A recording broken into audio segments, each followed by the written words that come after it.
बिस्मिल्लाहिर्रहमानिर्रहीम, अस्सलाम वालेकुम। आज की इस वीडियो में मैं आपको सिखाऊंगी एक डिज़ाइनिंग फ्रॉक स्टाइल की कुर्ती है ये, और टीनेजर्स लड़कियों पे बहुत अच्छी लगती है। अगर आप भी अपने लिए सीना चाहे तो वीडियो को गौर से देखिएगा। ग्राफिंग, कटिंग, स्टिचिंग की मुकम्मल वीडियो है ये। तो चलिए अपने क्लास शुरू करते हैं। तो सबसे पहले इसका नाप मैं बता देती हूँ। इसकी कुल लंबाई जो है हमारे पास 42 इंच की है। 41 तैयार हमें चाहिए, 1 इंच हम सिलाई के लिए प्लस करेंगे। 7 इंच का कंधा है इसमें, और 9 इंच का चेस्ट रखेंगे, यानी कि 18 का चेस्ट है, हाफ करके 9 आ जाएगा। कमर 15 है, हाफ 7.5 है, और इसमें हिप का नाप नहीं होगा। और दामन जो है वो फुल घेरा जितना आएगा हमारे पास, जितना अर्ज है वो इसी की दामन की चौड़ाई हो जाएगी। आस्तीन 20 इंच की है। तो चलिए अपनी वीडियो शुरू करते हैं। सबसे पहले ये कुल लंबाई का निशान लगा लेंगे। जैसे कि आधा इंच मैंने ऊपर इजाफी रखा है सिलाई के लिए, और आधा इंच नीचे। टोटल 42 इंच का कपड़ा है हमारे पास। तो ये आधा इंच हमारी सिलाई और कटिंग का हो जाता है। इसके बाद कंधे का निशान लगाएंगे, और कुल लंबाई तैयार हमारे पास 41 इंच की आएगी। इसके लिए अब हम कंधे का निशान लगाएंगे। तो मुझे 7 इंच का कंधा चाहिए, लेकिन इसमें जो डिज़ाइनिंग मैं कर रही हूँ उसमें 20 पैनल कटेगा। पैनल के लिए मैं 1 इंच इजाफी रख रही हूँ, इसीलिए इसमें मैंने 8 इंच का निशान लगाया है कंधे के लिए। आधा इंच डीप लाइन देंगे, और इसके बाद यहाँ से हमने 4.25 पे एक निशान लगाया। और हमारा कंधा यहाँ से था 7 इंच का, लेकिन मैंने सिलाई के लिए 8 लगाया। नॉर्मल हमारा तैयार होके 7 इंच का आएगा। तो लंबाई में मैंने यहाँ पे 7.5 पे निशान लगाया है। इसके बाद बॉडी लंबाई का निशान लगा लेंगे, जिस पे हमारी कमर की फिटिंग आती है। तो 14.5 इंच पे मेरा ये निशान लग गया है। हिप का नाप कमीज के लिए लगता है, ये फ्रॉक स्टाइल की होगी, इसीलिए इसमें मैंने चाक का निशान नहीं लगाया है, और हिप का। अब यहाँ से भी 8 इंच का निशान ये रहा सही आ चुका है। इसके बाद अब हमने यहाँ पे आधे इंच के लिए अंदर कर देना है, और जो आधे इंच डीप लाइन के लिए हमने नीचे की तरफ निशान लगाया था, वहाँ से अंदर की साइड तिरछी लाइन खींचेंगे। ये हमारी अब हमारा चेस्ट साइज जो था वो हमें 18 इंच का चाहिए, यानी कि जब 18 को हाफ करेंगे तो 9 इंच हो जाएगा। लेकिन 1 इंच हमें सिलाई के लिए इजाफी चाहिए, इसीलिए मैं 10 पे निशान लगाऊंगी। सिलाई के लिए एक्स्ट्रा रखेंगे। कमर हमें 7.5 इंच की चाहिए, 15 इंच टोटल है, हाफ करके 7.5 आ जाएगा, क्योंकि कपड़े को हमने 4 पर फोल्ड कर दिया है। तो 7.5 इंच में हमने 1 इंच का इजाफा किया, और 8.5 इंच पे निशान लगा दिया। इजाफी इसमें सिलाई का प्लस कर लेंगे। अब इस लाइन को इस लाइन से जोड़ेंगे, और इस लाइन को इससे जोड़ लेंगे। और यहाँ से जो हमने अंदर की तरफ तिरछी लाइन खींची थी, वहाँ से लेके अरमोल तक की हमने गोलाई दे देनी है। बैक साइड के लिए बाहर से जाएगी शेप।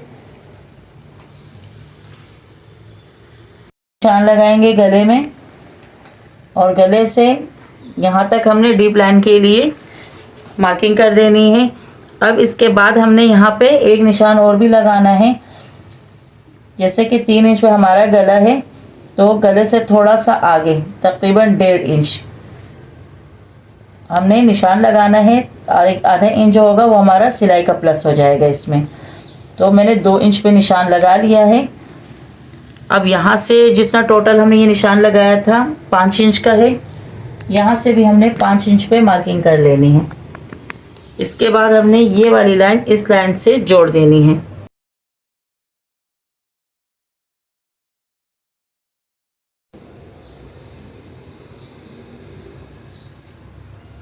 अब इस लाइन से हम कटिंग करेंगे।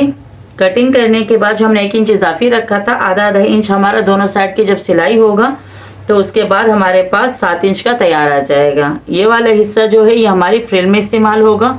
यहाँ तक कि हमारी जैसे आम कमीज की ग्राफिंग कटिंग होती है, उसी तरीके से हमने उसी तरीके से ग्राफिंग कटिंग कर दी है।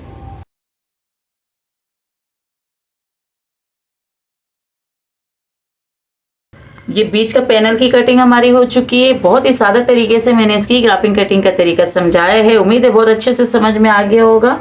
थोड़ा सा गैप देखे मैंने इसलिए रखा है ताकि मजीद समझ में आ जाए कितनी आसानी से इसकी कटिंग ग्राफिंग हो गई है। बस अपने नाप से 1-1 इंच बढ़ा के रख देना है। शोल्डर 7 है तो 8 कर दे, चेस्ट हमारा 9 है तो 10 कर ले, और कमर हमारे पास 7.5 है तो 8.5 कर दे।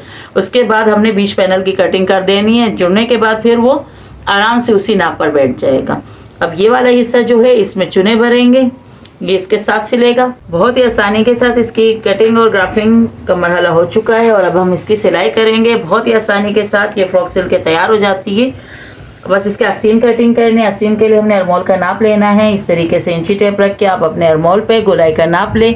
जितनी इंच आपकी गोलाई आ रही है उसी हिसाब से कपड़े को फोल्ड करके आस्तीन की कटिंग करेंगे और उसके बाद इसकी सिलाई कैसी होती है ये भी आज की वीडियो में आप देखेंगे।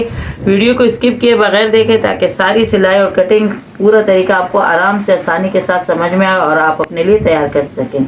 कमीज की लंबाई से हमारे पास ये वाला पीस बचा था। अब अगर इसमें से हम आस्तीन बनाते हैं तो ये पीस हमारे पास गोलाई में भी यहाँ से कम हो रहा है और लेंथ पीस की नॉर्मल आस्तीन से कम बनेगी। तो इस पीस को हमने इस तरीके से फोल्ड कर देना है। इस तरीके से 4 फोल्ड पे हमने इसको रख देना है और ये जो हमारे अरमोल के पास से जो पीस निकला था, बाकी की हमारी कटिंग हो चुकी थी, इस पीस को हमने उठा के इस साइड से इसके साथ जोड़ लेना है। इस पे आधा इंच चढ़ा के रखेंगे, ये हमारे सिलाई में चला जाएगा। और इसके बाद हमने इसकी लेंथ चेक करनी है कि कितनी आ रही है। मुझे तकरीबन 20 इंच की आस्तीन चाहिए, लेकिन ये 19 तैयार आ जाएगी। थोड़ा थोड़ा सा हम सिलाई में लेंगे, बाकी 19 की आ जाएगी तो 19 की भी काफ़ी है। अगर इसकी 18 इंच की भी बन जाती है या 17 की तो भी काफ़ी है, लेकिन ये हमारे पास आराम से 19 इंच की बन रही है। अब आस्तीन की गोलाई का नाप लेंगे।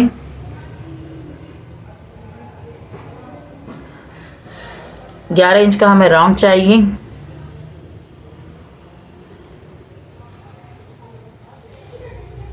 पाँच इंच की हमारी आस्तीन आएगी आगे से और बाकी सिलाई के लिए हम रख लेते हैं शेप पट्टी की मदद से इस पे हम लाइन खींचेंगे।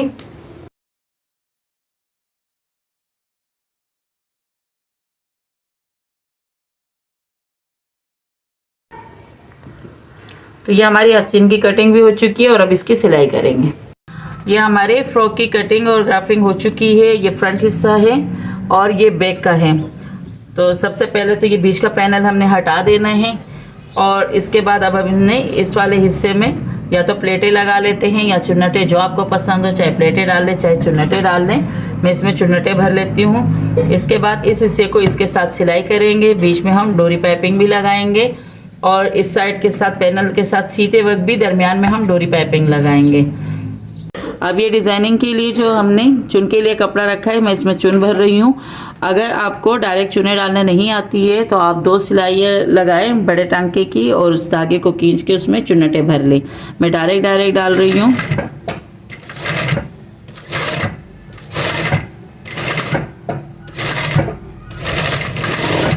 एक साइड की चुन्नटे मैंने भर दी है। सेम इसी तरीके से इस बाकी 3 पीसेस में भी इस तरह चुन्नटे डालनी है हमने। 2 फ्रंट के लिए है और 2 बैक के लिए। फ्रंट और बैक साइड के लिए जैसे कि हम अरमोल में अलग अलग कटिंग देते हैं, तो इसमें भी इसी तरीके से मैंने अलग अलग ग्राफिंग कटिंग की है, अंदरूनी और बैरूनी। और अब हमने बैरूनी साइड वाली जो कटिंग थी उसको बैक साइड वाली चुन्नट के साथ सीना है और जिसमें अब अंदरूनी कटिंग की है वो फ्रंट के साथ सीना है। कटिंग करते वक्त इस तरह फ्रंट साइड दोनों पिन अप कर लिया करें ताकि बाद में सीने में आसानी हो। अब इस फ्रिल के साथ पेटी के हिस्से को जोड़ने के लिए बीच में हम ये डोरी पाइपिंग लगाएंगे। डोरी पाइपिंग कोई रेडीमेड नहीं है, इसके ट्राउज़र के कपड़े का पीस है और इसी में से हमने डोरी पाइपिंग बनानी है और उसमें लगानी है। साथ साथ आप ये भी सीख लेंगे कि डोरी पाइपिंग को किस तरीके से डायरेक्ट लगाया जाता है, कि पहले डोरी पाइपिंग लगाए उसके बाद सिलाई हो। वो तरीका तो आप लोग पहले सीख चुके हैं। इस वीडियो में आपको मैं सिखाऊंगी कि कपड़े से डोरी पाइपिंग लगा के डायरेक्ट सिलाई किस तरीके से होती है। तो इस तरीके से हमने इसमें डोरी पाइपिंग अंदर रख लेनी है। उसके बाद हमने इसको इस कपड़े पे रखना है। यहाँ से कपड़ा सेट करने के बाद हमने ये ऊपर पेटी वाला कपड़ा भी इसके ऊपर रख के सिलाई लगानी है। डोरी पाइपिंग को बीच में यूँ दबा देना है। उसके बाद फ्रिल के ऊपर हमने ये रखना है। ये ख्याल रहे कि जिससे हमने चुन्नटें भरी थी वो सिलाई जो है वो बाहर की तरफ आए, ना कि अंदर को दिखे। इसके ऊपर अब हमने ऊपर पेटी वाला हिस्सा रखना है और सिलाई लगा लेनी है।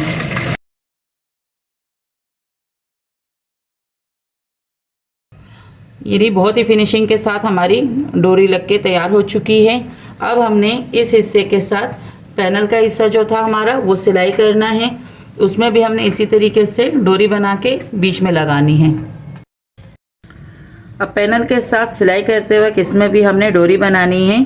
इस तरीके से कपड़े के बीच में डोरी रखनी है और ये पैनल वाले हिस्से को और चुन वाले साइड को हमने इस तरीके से रख के इसके ऊपर सिलाई लगानी है। हाफ बूट मैंने चेंज कर लिया था। इस वीडियो में मैंने आपको पैनल वाली फ्रॉक सिखाई है डोरी पाइपिंग के साथ कटिंग और सिलाई का तरीका, और इसके बाद मैं आपको इसके गले में पाइपिंग के साथ डिजाइनिंग करने का तरीका भी सिखाऊंगी। इंशाल्लाह वो कल की वीडियो में होगी। वीडियो बहुत लेंथी हो जाती है, इसी वजह से मैंने इसमें आपको सिर्फ ग्राफिंग, कटिंग और सिलाई का तरीका सिखाया है, और गले की डिजाइनिंग का तरीका हमारी कल की वीडियो में होगा। तो वीडियो जरूर देखिएगा। आज की वीडियो भी मुकम्मल देखें ताकि अच्छे से तरीका सीख सके, और कल की वीडियो भी जरूर देखिएगा ताकि आपको सिलाई कटिंग के साथ साथ गले की डिजाइनिंग भी अगर करना चाहे तो मुकम्मल आ जाए। तो उम्मीद है कि आज की क्लास आपके समझ में बहुत अच्छे से आ गई होगी। यह हमारी कली सिलाई हो चुकी है पैनल के साथ। तो ये हमारे पैनल के साथ भी डोरी पाइपिंग के साथ ये कली वाला साइड जो है वो मैंने सी के दिखा दिया है। सेम इसी तरीके से अब हमने इस साइड पर भी सिलाई लगानी है। ये पैनल वाला हिस्सा भी इसके साथ सिलाई हो जाएगा और चुन वाले हिस्सा जो है वो भी हमारा इसके साथ सिलाई हो जाएगा। पहले चुन्नटे भरेंगे, फिर इसके साथ सिलाई लगाएंगे, फिर पैनल के साथ इसकी डोरी पाइपिंग के साथ सिलाई होगी, जैसे कि मैंने इस वाले साइड की है।